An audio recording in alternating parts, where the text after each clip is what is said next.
Hi, I'm Larry Hahn. This is the third in a set of 3 tapes which accompany a book I've written about framing an entire house. Now in tape 1, we built the floor. In tape 2, we framed the walls. Now here in this final tape, we'll put the roof on. Here's a preview of what you're going to see. We start by laying out for the ceiling joists, then roll and nail them off. Next, we determine our rafter lengths. Mark the rafters and cut them one by one. After setting the ridge, we can nail off the rafters. Finally, we sheet the roof and show how to join 2 gable roofs together.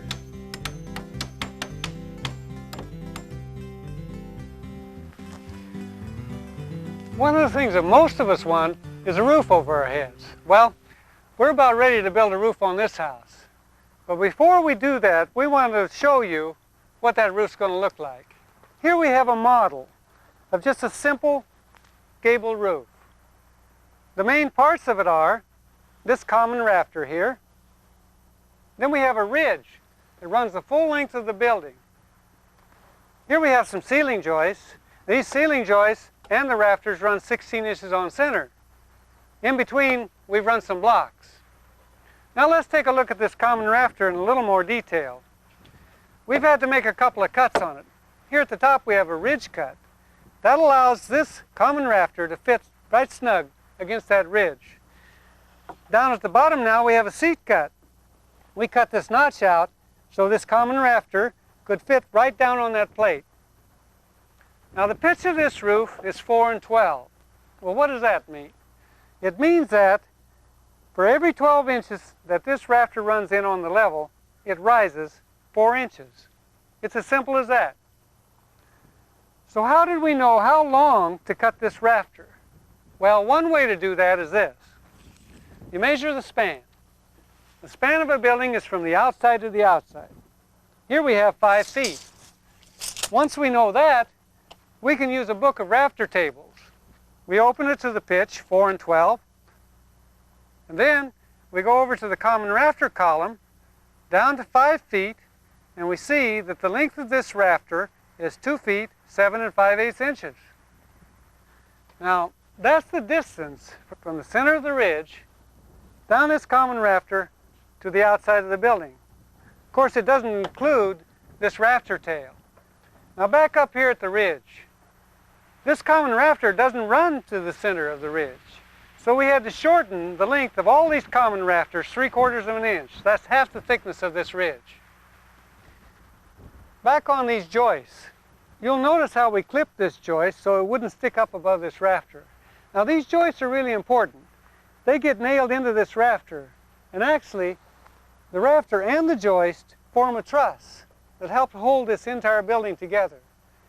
Now on this end joist, you'll notice that we didn't set it on edge, rather we laid it flat.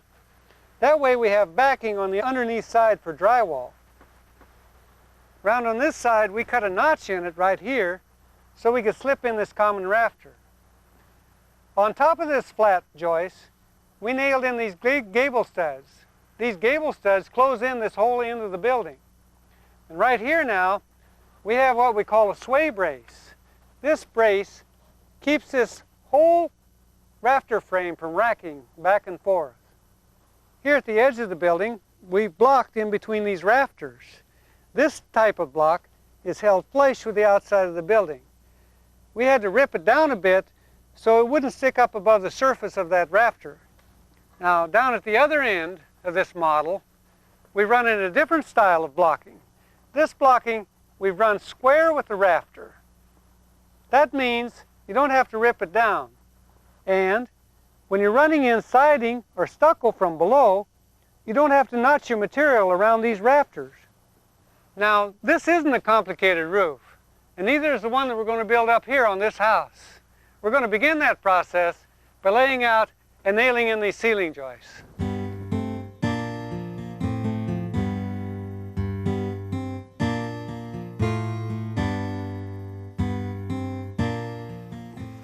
Now I need to be really careful when I'm up here walking the plates. I wear a good sole shoe and my motions are slow and deliberate. Laying out for these ceiling joists, it's easy. Hook a long tape at one end of the building, draw it out, marking every 16 inches. You also want to indicate to which side of the layout the ceiling joist will fall. Now, our 2x6 joists can't span the entire width of the building, so they lap over the interior walls in the middle, but where there are no middle walls, Joe nails 4x6 beams which act as bridges and carry some of the joists.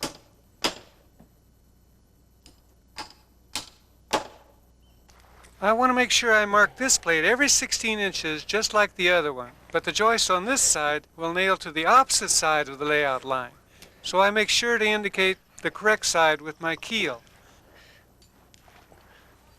I also mark layout in the middle, on top of the wall plates and on top of the beams. Now, in this house, the ceiling joists don't run the entire length of the building. They're interrupted at this point because there'll be a cathedral, a high ceiling, over the living room. Well, our ceiling joist layout is finished. It's hard to see it up there. So I built this model to show you what's going on. We're using 2x6 joists, and they run in pretty much like the joists that we ran here on this first floor. Here, these 2x6s represent our exterior walls. Our ceiling joists come off of those walls, and they land on this interior wall, and they lap right here. We ran our layout from the outside of the building on both sides, 16 inches on center. Now here on this wall, our joist will fall in front of that layout. On this wall, it falls to the back of the layout. On the center partition, we have a joist on each side of that line. They're going to lap in the middle, and they're going to look just like that.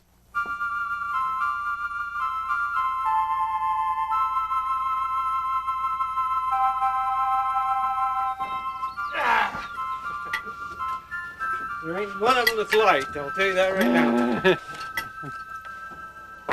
Well, Joe and I have taken a vote, and we've decided we don't like moving these ceiling joists around. But if you're a carpenter, you have to move the wood, wet or dry. And we've got to carry these ceiling joists into position. Our building's about 33 feet wide, so we have 18-foot joists coming from the back side and a 16-footer from the front. And here, over the kitchen, just requires one length, since the adjoining living room has a high ceiling. Here on the top, we're starting to nail the joists in place. The first one goes down flat for drywall backing. We side each board for the crown, put the crown up, and hold the joist 1.5 inches from the edge, since there'll be a block between the rafters, and toenail them to lay out.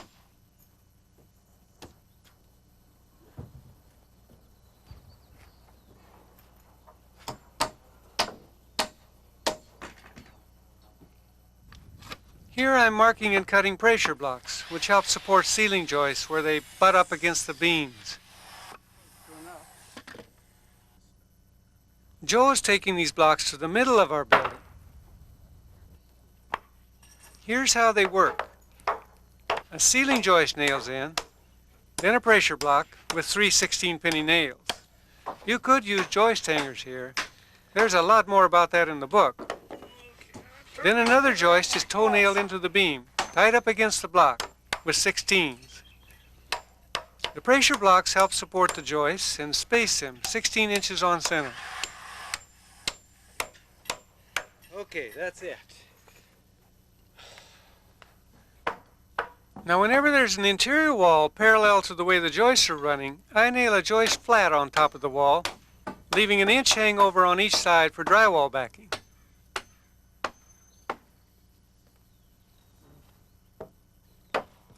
Still in the middle of the building, Joe is toe-nailing ceiling joists on layout with 16-penny nails.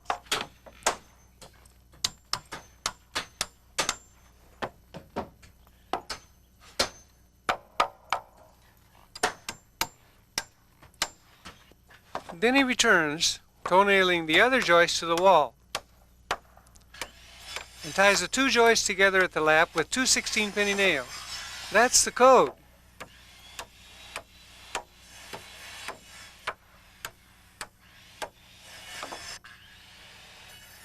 Here's another way to run on backing for drywall. This is a 2x6 wall. We nail on a pair of 2x4s, letting them hang over on each side.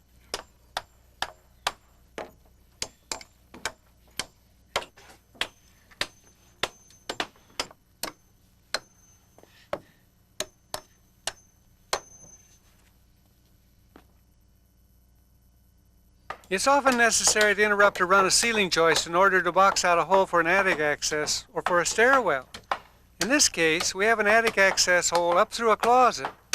We ran headers across 2 interior walls for support. Now, if your hole was larger, you'd want to double the headers and the side joists. And speaking of larger holes, this is a big one. It's over the kitchen, and we're framing a spatial light well for a large lighting fixture that will be above the countertop below. I'm nailing together beams made out of pairs of 2x6s, which fit into these joist hangers. These hang off doubled-up ceiling joists that Joe has already positioned. Yeah. Then we fill in each side of the hole with short joists. At the far left, I'm nailing against pressure blocks which are nailed to a 4x12 beam. To the far right, the end of Joe's short joists right on top of the wall plate.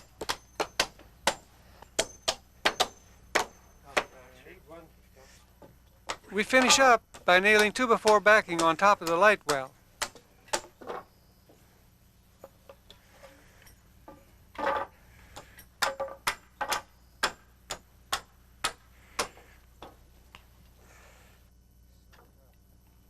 Now, Joe and I have a lot of experience walking up here, but for safety's sake, we like to use a catwalk. This is 1x6, leftover bracing stock. Once it's positioned mid-span on the joist, we run a layout on it to keep our joist straight. Then we nail it off with 8-penny nails.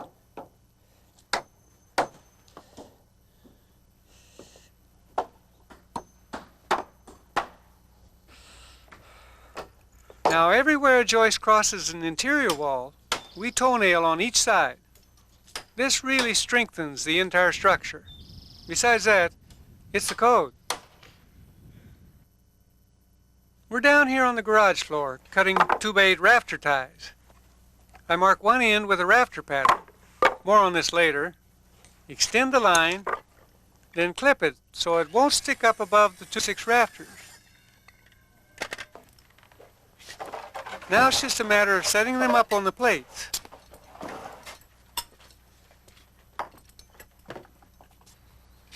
Most codes require tie on 4-foot centers. You want to be careful up here. You're working on a 2x4 wall. Pay attention to what you're doing. This garage doesn't have any ceiling joists, so the purpose of these rafter ties is to tie the exterior walls together. I'm glad they don't sell this lumber by the pound, Joe. Goes like yay.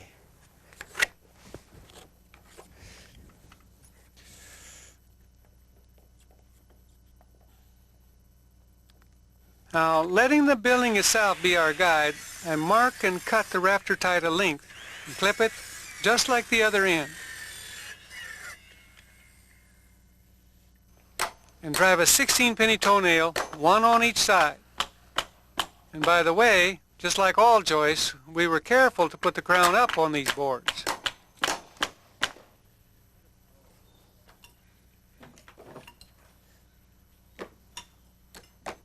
This piece of 2x8 on the end here allows us to nail on a 2x4 strong back across our rafter ties. The strong back maintains spacing and ties everything together.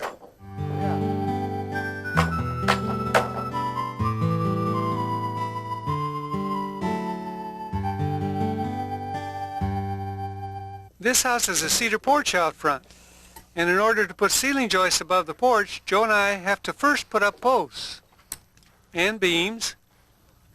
They are supported at Joe's end with a trimmer. My end is mitered and toenailed to the top of the post. Under these long beams, we add posts in the center for support.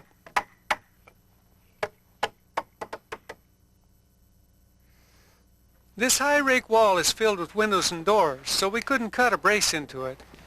We're nailing on these shear panels to strengthen the wall before putting up our porch ceiling joists. We find it easier to sheet walls after they're raised. The ceiling joists which go across the porch are 2x4s. They get nailed off to a 2x4 ledger which is held flush to this chalk line. The chalk line is snapped flush with the top of the walls. We nail off the ledger with 16s into each stud.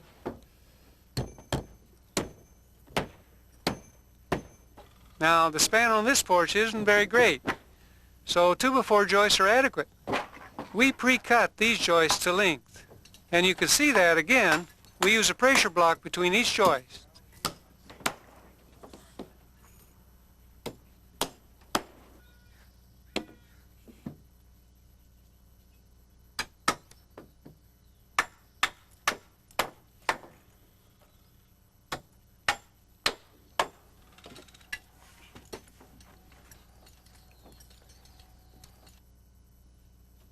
The porch takes a little jog here, so these joists are a little shorter.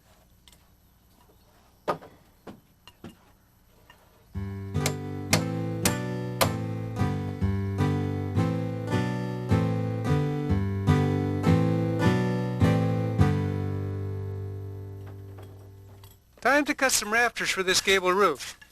We'll start out here in the garage. The first step is to measure its width, or span. Then I look up the correct length in my rafter book. These garage rafters are 16 inches on center, so for this garage we need 32 boards racked up on the horses. Okay, we want to make sure all our crowns are up. Here's one that's down, so we're going to turn it over. Take a look again. Everything looks pretty good now. This one here, Joe.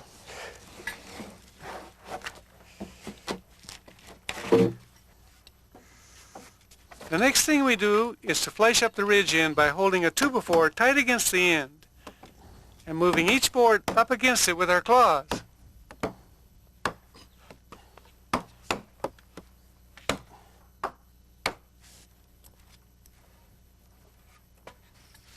We've got all our rafters racked up here. We're ready to cut them. Need a ridge cut here and a seat cut. Now, to do this, we had to make this template.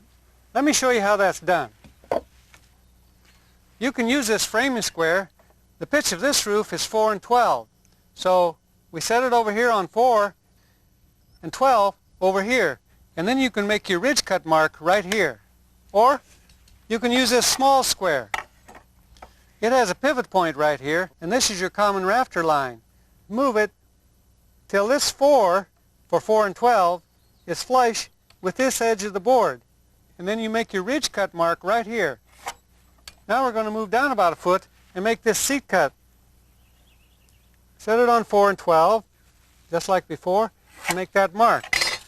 Now we're going to leave about 4.5 inches height above plate. Take your square and just square off of that plumb mark for the level cut of the seat cut. This is going to cut out, just like this one, for our seat cut. With our tape hooked on the ridge end, we mark the length of our common rafters taken from the rafter book to the stock on both sides. The line we snap is where we'll make our seat cut. Back at the other end, we're using our rafter pattern to mark all our ridge cuts.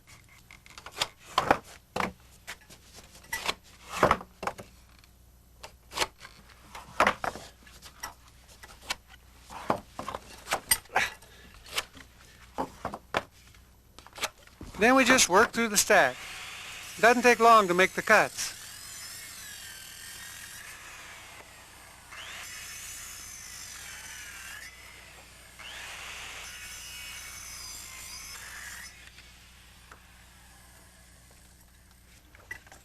Now with the same rafter pattern, I can mark the seat cuts. I align the mark on the pattern with the line on the stock and mark the bird's mouth.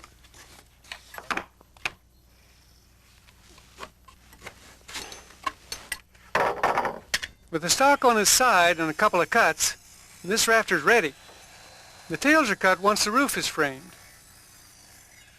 We've marked and cut these rafters using basic tools, a template and a saw, but there are other ways to do it.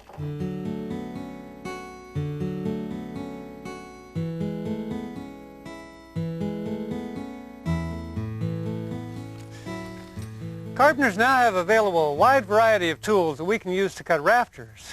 A lot of these tools are much more efficient than the ones we used to use. Instead of having to cut one rafter at a time, we can rack them all together like this and make one cut all at once. Now, I put together here a few sample rafters so I can show you how some of these tools work. This first tool is half circular saw, half chainsaw. Set at 18.5 degrees, you can make the ridge cut in one pass. It's a great tool, but be careful with it. This is not a one-handed saw. This is a skill saw with a dado head on it. It's built for one purpose, to make seat cuts in one pass. Don't use it for anything else. The newer models of this saw come with a better guard.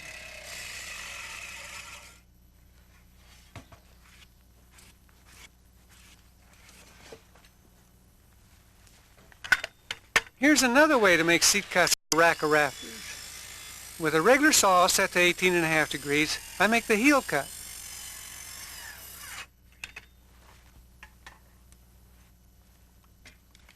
Then cutting from the other side, and using a saw with a swing table, I cut the level part of the bird's mouth.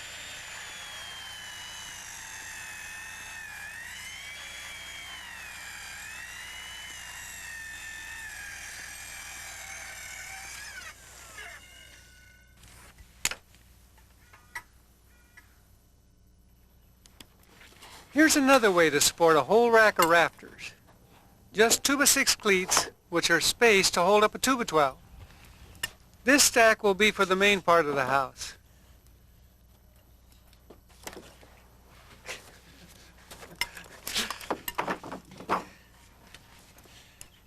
Now in this stack, we need to crown all the rafters down since we're gang cutting them.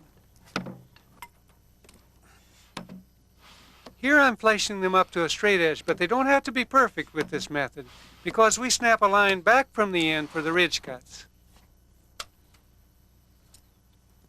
All right, let's get the length of our common rafters. 33.5 inch. That's the span. So here in the common rafter column, we got 17 feet 4 3/4, and then a 1/2 inch is 1/4 inch.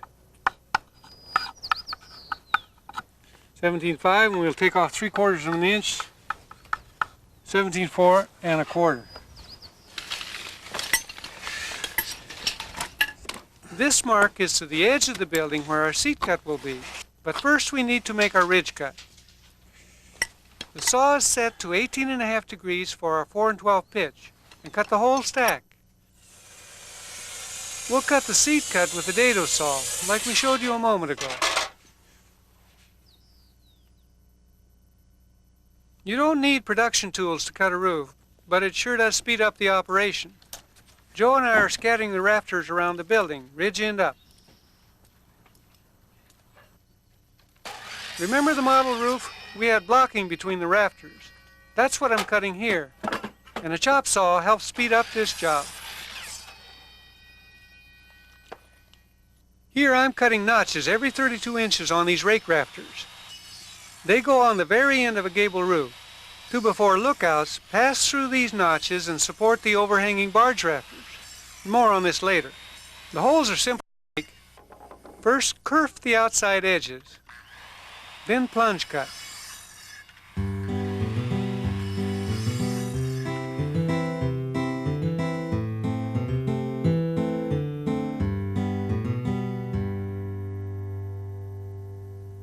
Before Joe meets me up on top, he first leans up a straight 2x4 here on the gable end. We nail it on edge against the end near the center of the building. We'll use this stick to help plumb up the rafter frame. The next thing is to haul up a couple of pieces of long straight 2x8 ridge stock. Notice that we nail down a wide plywood walkway. Now we're hauling up the rafters. So we don't bury the ridge, we only pull each rafter part way. Now it's important to watch your step. Make sure you have solid footing.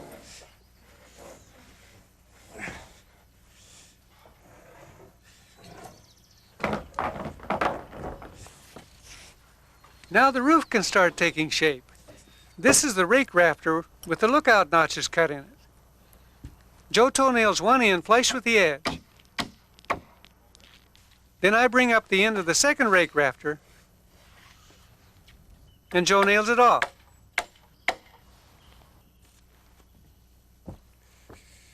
Now we come down to the end of our first piece of ridge and we set another pair of common rafters. Joe nails his end to a ceiling joist, and the same on the other side.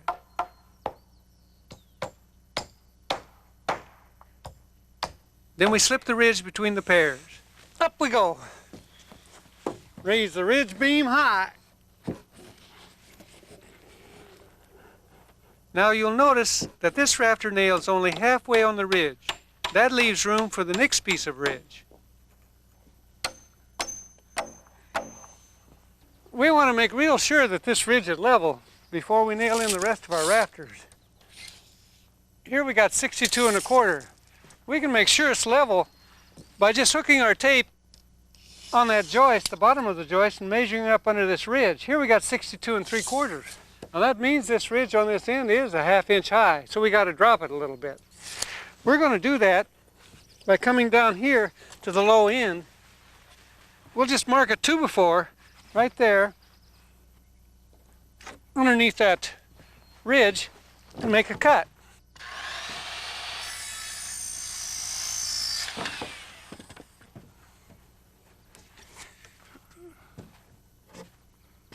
We'll just tack this one in here temporarily. Now we can go down to the other end and drop that one. Here's another leg cut the same length as that one behind us. There's the 1/2 inch gap. We drop this ridge, it'll be level. Cut her loose, Joe. It only takes a slight adjustment to bring the ridge down to level, and then we can nail off this rafter. You'll notice it has no tail. That's because this is where the main roof joins the garage roof. We call a rafter without a tail a mule. Then I nail off the ridge post. These will also keep the ridge from sagging, so I like to put one every 10 feet or so.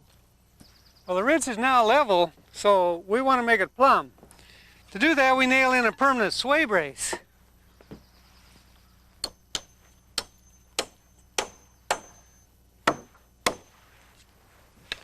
Now, to make this ridge plumb, all we have to do is move the rafter over till it barely touches this long straight edge.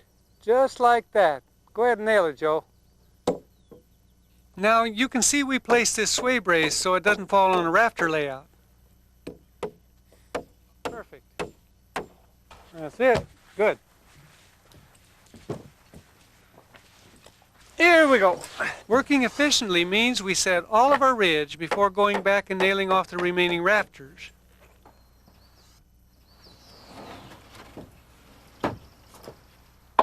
Well, all our ridge is set, the sun's out, and we're nailing off the common rafters. Joe picks up each rafter to make it easier for me to nail here at the ridge. Holding the rafter flush with the top of the ridge, I drive in 2/16. About every 10 feet, Joe drops down and nails off a rafter at the plate line to help hold the ridge straight. Later, we'll come back and finish blocking and nailing. When nailing the opposing rafters, no need to toe nail. Angle the 16s through the ridge into the rafter.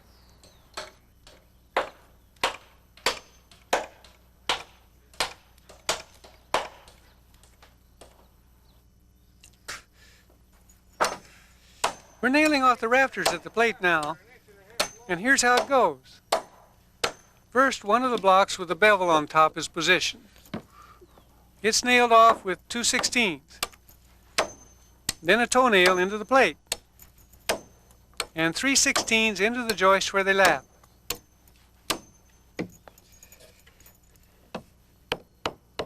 Then 2 nails to hold the back end of the block.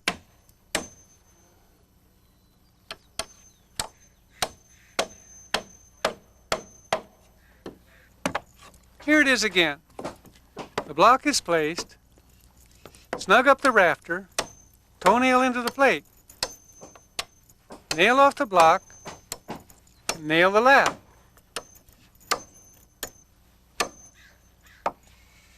And turn around then and finish off the block. That's the code, and that's the way it goes all the way down.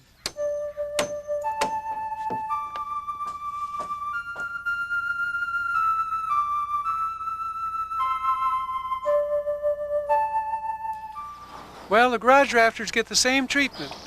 I begin by building up a bigger catwalk in the middle so we can work safely. Then the rafters are handed up. These rafters are 16 inches on center, but many plans call for rafters to be 24 inches on center.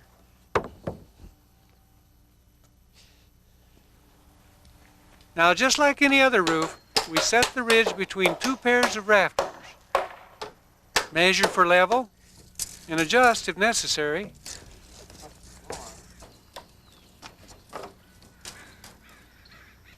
Nail in mid-span rafters and fill in between. And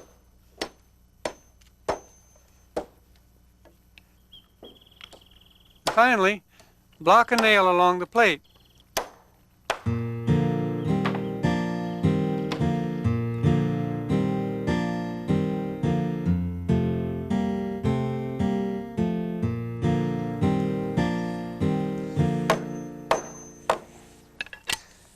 We're ready now to close in this end with our gable studs.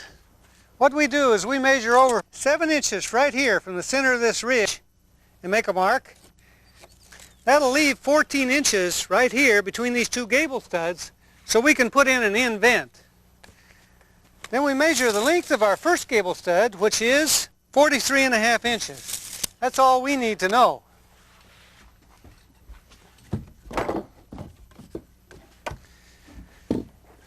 We're ready to cut our gable studs now, and it's a real good time to use up some of this scrap lumber. We're working on a 4 1/12 pitch, just like this. So each gable stud that runs down this pitch is going to be 5 3/8 inches shorter than the previous one. And we call that the common difference. Let me show you what that means. Gable studs cut in pairs. Our first set is 43.5 inches. Now our next set, the common difference of these gable studs, is 5 3/8 of an inch. So we mark that. So how did I find the common difference? Well, this is explained in detail in the book. Now we set our saw at 18.5 degrees. That's the degree of a 4 1/12 pitch roof.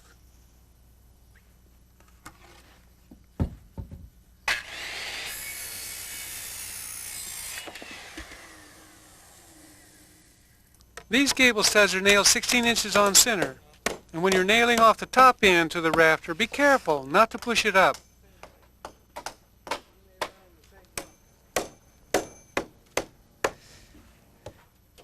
Every gable end gets closed in with gable studs. Here I'm finishing up the north end of the house.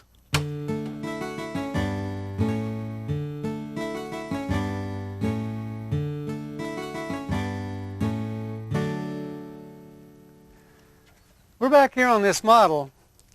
We want to show you a few details. You remember we cut notches in our end rafter? Well, this is the reason that we did that. We nailed in these 2x4s. They're called lookouts. They come from this first inboard rafter through this notch and they hang out over the outside edge. Then we cut them to length so we can nail on this barge rafter right through those lookouts. The barge rafter on this side, it'll nail into these lookouts just like that.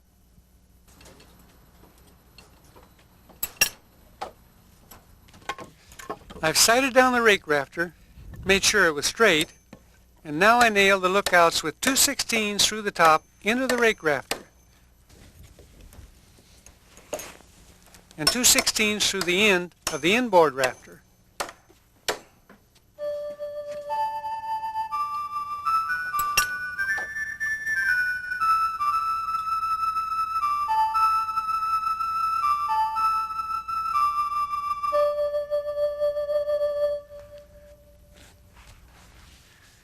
Now before we sheet this roof, there's a few things we have to do. These 2x6 rafters here, they're overspanned. they're just not heavy enough to carry the weight of the roof. So what we're going to do, we come underneath here and we're going to put a brace.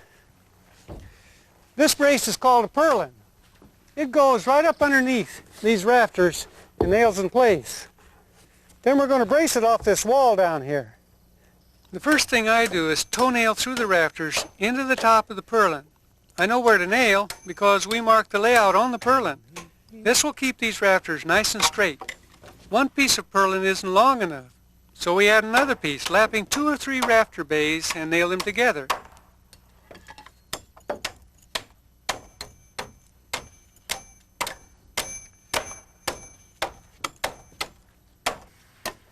At the gable end, Joe nails the purlin to a gable stud and further supports it with a 2x underneath.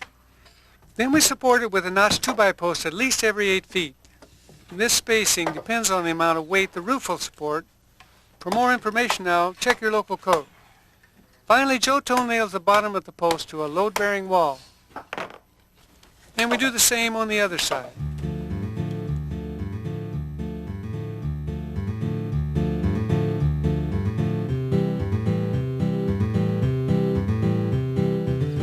Let's do it together, everybody together.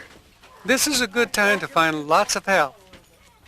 This is a glue lamb beam which supports the cathedral ceiling over the living room. A glue lamb is an engineered beam made up of 2x6s laminated and glued together under pressure. Then we lift one end onto a 6x6 post and into its pocket. The other end is supported by a long 4x6 post which sits over a foundation pier.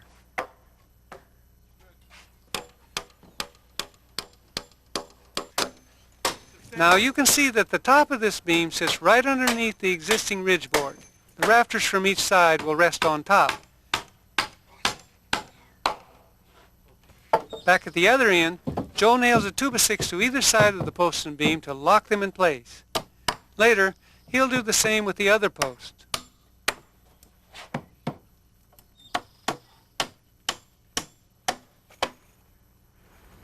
Now we're setting rafters over the kitchen area. You can see the rafters run long here at the top, no ridge cut. But at the bottom end there's a regular seat cut and it nails in like any common rafter.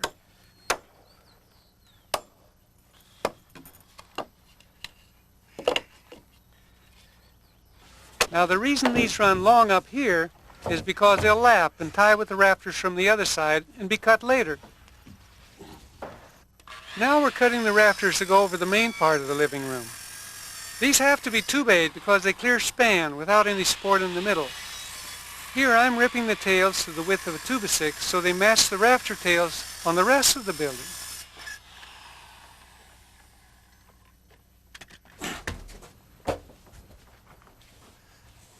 One by one I push the rafters up to Joe.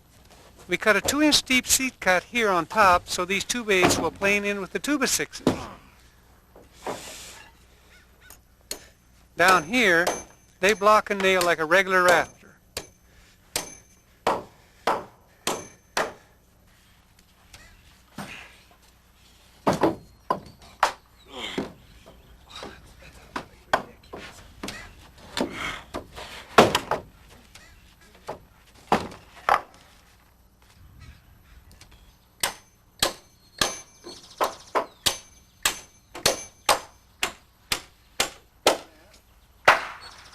The rafters have all been nailed at their lower ends only, so I can go ahead and cut these top ends off without hitting a nail. Now the idea here is not to make perfect cuts. We just want to saw these ends down below the level of the sheeting.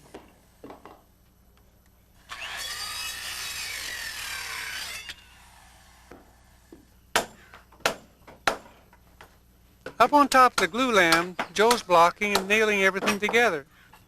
2 16s tie the rafters where they lap, and then toenails into the blocks and beam.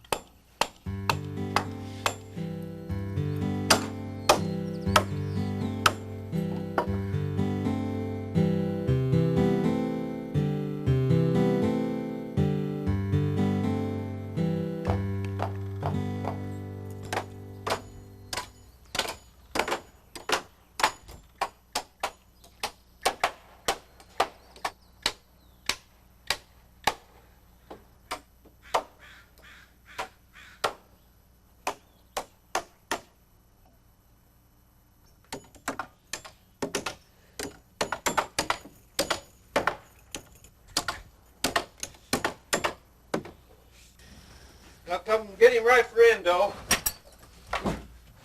We're working now on positioning a pony wall for the high wall under the cathedral ceiling in the living room. It serves as a purlin for the 2x6 rafters, and it provides backing for drywall.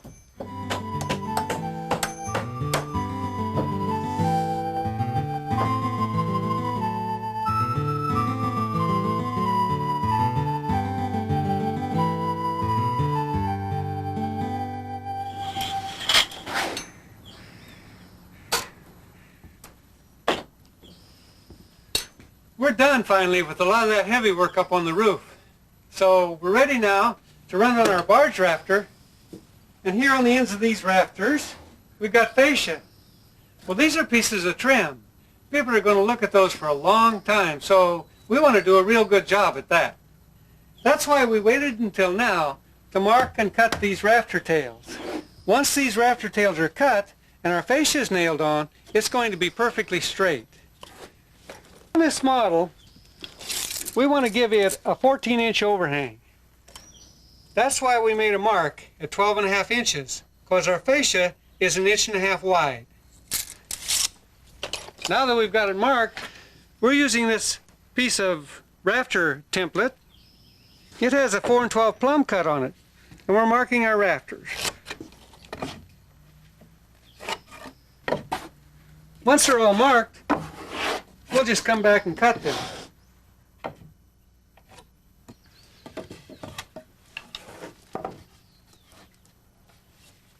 You'll notice we cut a miter at the end of the barge rafter. This makes for a neat joint with the fascia, and we nail it together with galvanized finish nails.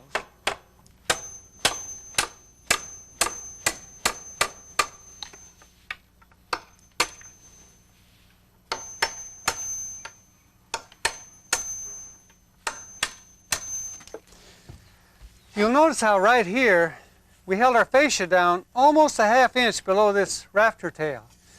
That way the fascia planes in with the pitch of the roof. So when we put on our sheeting,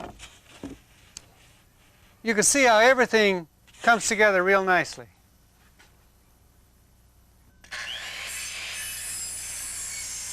After snapping a line and cutting the lookouts to length, Joe and I hang the barge rafters. They're 2x8 cedar, the same size as our fascia. Make sure you're well braced before leaning out over the edge. We nail off with 16-penny galvanized, 2 at the ridge and 2 into every lookout. Yeah. The ends run wild and will be cut later.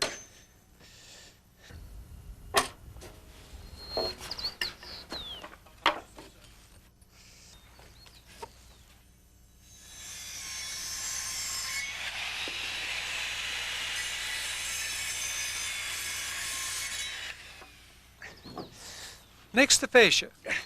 Fascia hides the ends of the rafters and gives a trim look to the house. Here's a mitered corner, and again we're using hot dip galvanized 16s. Eventually we'll nail off our fascia with 2 nails into each rafter. You can see here how we hold it down a 1/2 inch, just like on the model. On a long run of fascia, joints are mitered and nailed at a rafter tail. Even if the wood shrinks, the joints still look good.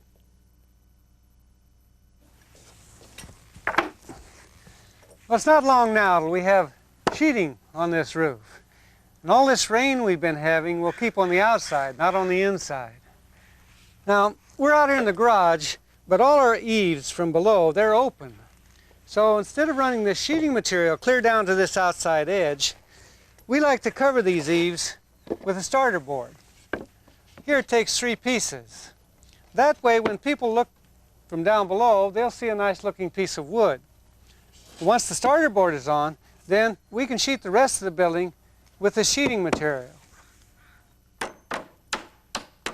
You can sheet your overhang with plywood, but for a more trim look, use these long lengths of starter board.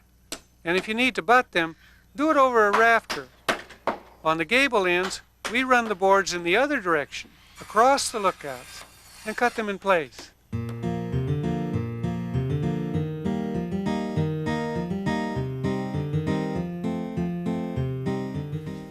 Finally, we can sheet the roof. The first thing we do is snap a control line at 48¼ inches above the starter board. These are sheets of 1/2 inch OSB, oriented strand board, and engineered wood. Plywood is also commonly used. We nail them down with 8-penny sinkers.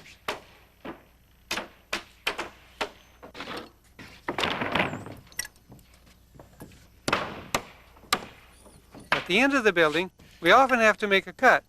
Just slap the panel you're cutting over its neighbor, snap a line, and make the cut with the saw set to the right depth.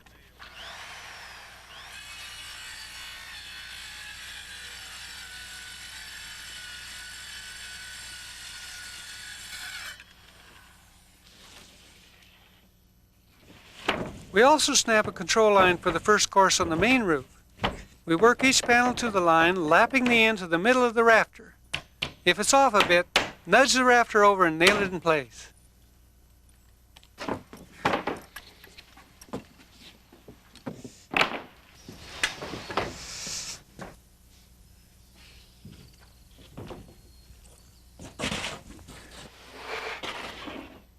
And as we keep sheeting, we make sure to stagger the joints by starting every other row with a half sheet.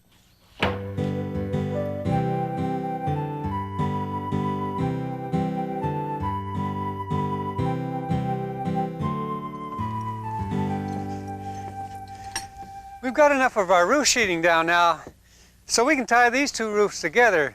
It's actually a very simple process.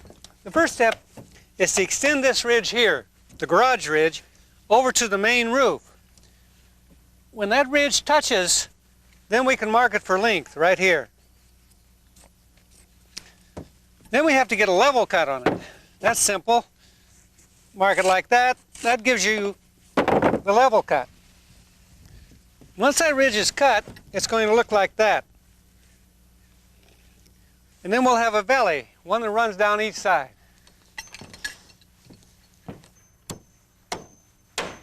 The first thing we do is nail our ridge at both ends.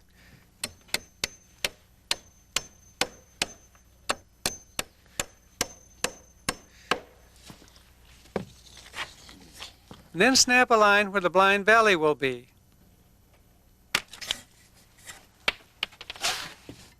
We're using scrap 1x6 for our valley support.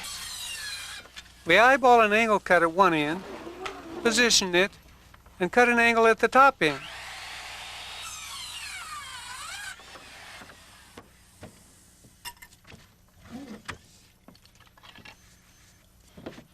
Now when we nail it down, you'll notice that we hold it back from the chalk line about 3/4 of an inch. That way the sheeting on top of the jack rafters will plane in with the rest of the roof. To give the bottom of the jack rafters good bearing, we double up the 1x6 supports.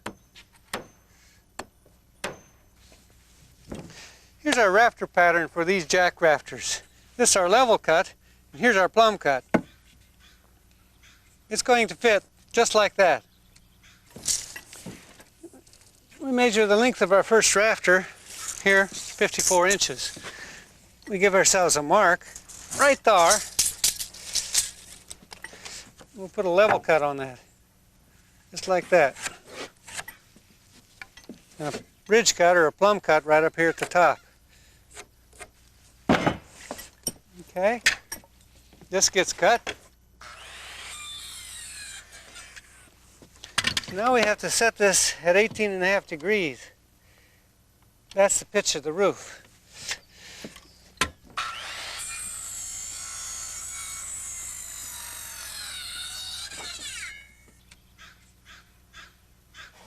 And one by one, we measure, mark, cut, and nail them in place. A couple of 16s through the ridge into each one, and 2 16-penny toenails into the supports. This is one fairly easy way to tie the two gable roofs together.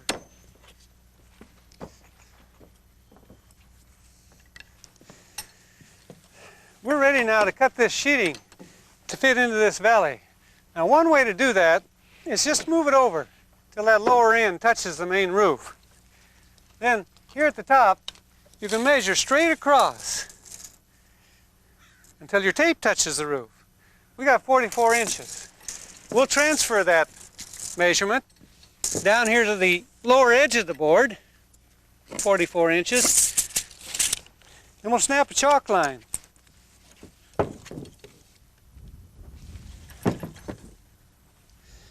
Once we cut that, it's going to fit right into the valley, and we can use this cut off end for a pattern to mark the rest of our boards.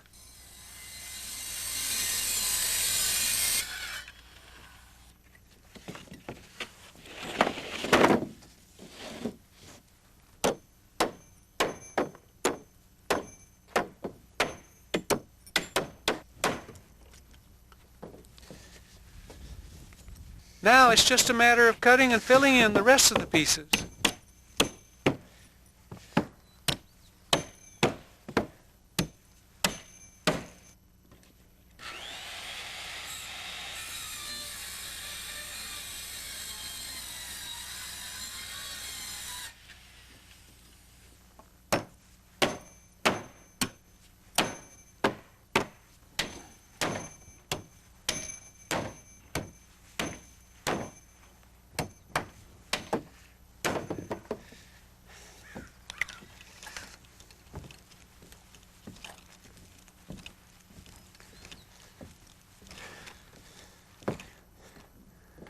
You know, it's a great feeling when the roof is finally sheeted. Our basic framing is finished. And it's not long now, we'll have shinglers here. And Joe and I, we've been carpenters for a long time. But there was a time when we didn't know how to build. An entire project like this, framing a whole house, in a way it is pretty complicated. But it's true that complicated projects are made up of simple steps. And what we learned how to do, you can learn how to do.